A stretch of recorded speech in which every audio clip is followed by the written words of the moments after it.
जय श्री कृष्ण दोस्तों, किशोरी क्रिएशन से मैं सपना शर्मा आप सभी का हार्दिक स्वागत करती हूँ आपके अपने चैनल पर।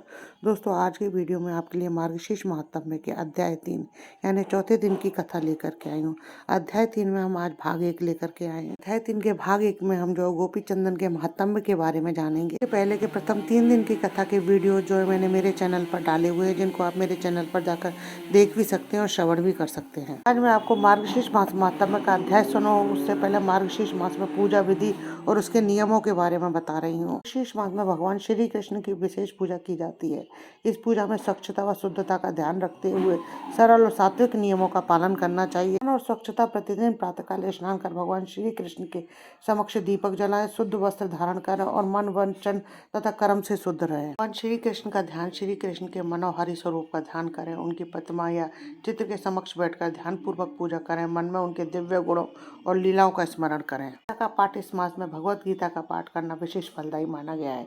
गीता के किसी भी अध्याय का नियमित रूप से पाठ करें, विशेषकर गीता जयंती के दिन।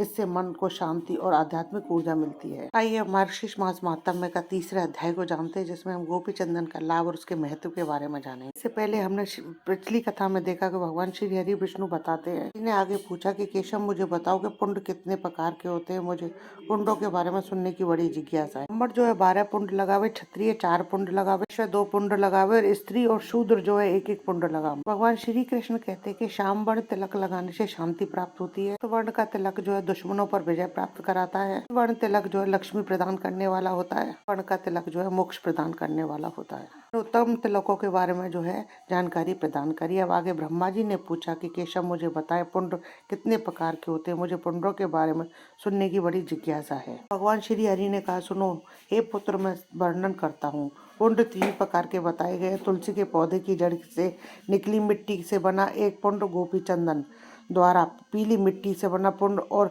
हरी चंदन यानी पीला चंदन को बुद्धिमान भक्तों के द्वारा ही बनाया जाना चाहिए। यदि कोई भक्त व्यक्ति श्री कृष्ण के प्रिय तुलसी के पौधे की जड़ से मिट्टी लेकर ऊर्ध्वाधर पुंड बनाता है तो उसे हरि प्रसन्न होते हैं। उनसे गोपी चंदन के महत्व में कहूँगा, यदि कोई मनुष्य द्वारका से आई हुई मिट्टी का हाथ में लेकर के उसे अपने हाथ पर खड़ी पुंडरी के रूप में लगाता है तो उसके पवित्र अनुष्ठानों का फल करोड़ गुना बढ़ जाता है। विधि पूर्वक पवित्र अनुष्ठान ना करे, ना मंत्र बोले, ना उसमें किसी श्रद्धा हो, अनुष्ठान समय पर ना हो, तो भी वह पवित्र अनुष्ठानों का लाभ सदैव प्राप्त कर सकता है, बशर्ते कि वह अपने माथे पर गोपी चंदन लगाए। ब्राह्मण प्रतिदिन अपने माथे पर गोपी चंदन सहित पुंडरी का उत्तम पवित्र चिन्ह धारण करे, चाहे वह रात हो चाहे दिन। से वह लाभ प्राप्त होता है जो सूर्य ग्रहण के समय दंगल यानी कुरुक्षेत्र में गंगा या माघ के समय प्रयाग में स्नान करने से प्राप्त होता है। इससे बढ़कर वह मेरे घर में देव के समान निवास करता है।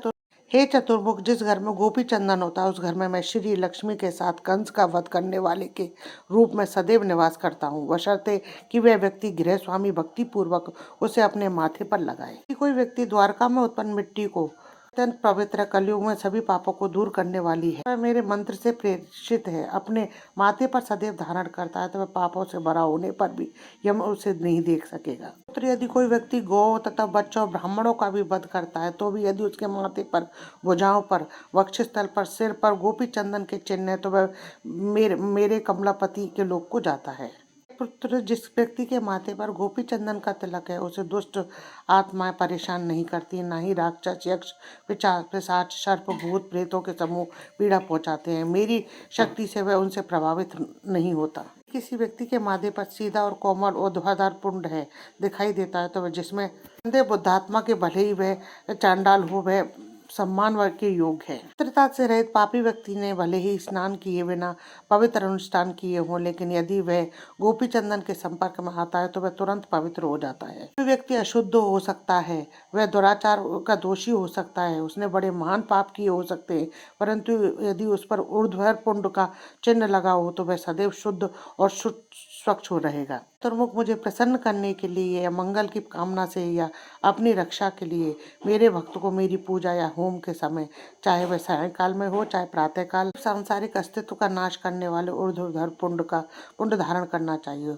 उसे मन की पवित्रता और एकाग्रता रखनी चाहिए। किसी व्यक्ति की मृत्यु कहीं भी हो जाए हवाई रथ में सवार होकर मेरे लोक को आएगा, चाहे वह चांडाली क्यों ना हो, वह मेरे लोक में सम्मानित है। ऊर्ध्व पुंड चिन्ह वाला व्यक्ति किसी व्यक्ति द्वारा दिया गया भोजन ग्रहण करता है तो उस व्यक्ति को इस पीढ़ियों को नरक से मुक्ति दिलाता हूँ। भाग्यशाली व्यक्ति जो व्यक्ति दर्पण या जल में देखकर ऊर्ध्व पुंड चिन्ह को ध्यान पूर्वक लगाता है वह महानतम लक्ष्य को प्राप्त करता है। मैं विभिन्न उंगलियों से गोपी चंदन लगाने से होने वाले लाभ बताता हूँ। अनामिका से शांति प्रदान करने वाला कहा गया है गोपी चंदन लगाना से। अगर आप गोपी चंदन लगाते तो आपको दीर्घायु की प्राप्ति होती है। अंगूठे से पोषण प्रदान करने वाला कहा गया है और तर्जनी से मोक्ष प्रदान होता है। तो व्यक्ति गोपी चंदन का एक टुकड़ा वैष्णव को देता है तो उसके कुल की 108 पीढ़ियां तृप्त हो जाती हैं। दान, तप, होम, वेदों का, पितरों को जल अर्पण, ये सब कुछ पुण्य चिन्ह के किए बिना जाने पर निष्फल हो जाते हैं। किसी मनुष्य का शरीर ऊर्ध्व पुंड में रहित है तो उसका मुख कभी नहीं देखेगा क्योंकि वह शमशान के समान है। ऊर्ध्व पुंड चिन्ह अवश्य लगाना चाहिए। इसके अतिरिक्त उसे भगवान विष्णु की कृपा पाने के लिए कछुआ आदि विष्णु के प्रिय अवतारों के चिन्ह भी धारण करने चाहिए।